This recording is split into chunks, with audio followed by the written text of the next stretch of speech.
जियो Hotstar पे अभी एक very important series is now airing. This series talks about a very sensitive issue of society yet very less talkative, because इसको हमेशा टाल दिया जाता है ये बोल के कि it is a matter between husband and wife.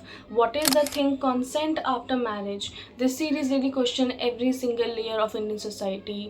It questions the patriarchy, misogynist thinking, and the main issue that is marital rape. India में हर साल मैरिटल रेप के केसेस होते हैं और हमेशा ये बोलकर दबा दिया जाता है कि there is no consent after marriage. And even ऐसा क्यों ना हो, क्योंकि इंडियन जुडिशरी भी यही बोलती है कि अगर आपकी वाइफ 18 ईयर से कम है दैट ओनली तभी एक मैरिटल रेप को रेप कंसीडर करा जाएगा क्योंकि वाइफ की एज 18 से कम है. बट उसके ऊपर any sexual intercourse between husband and wife is not consider as a crime.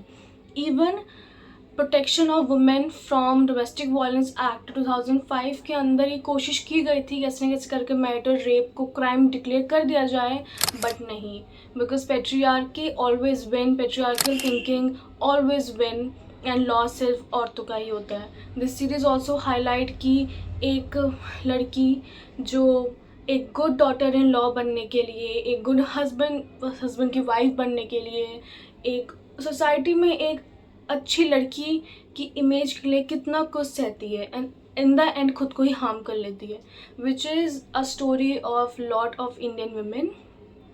I think this whole series is really commendable. Hats off to the makers for bringing this issue to the people of India, and I think you all should watch this series.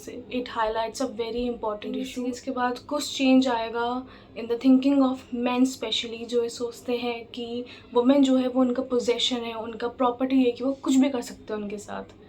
You should all watch this series.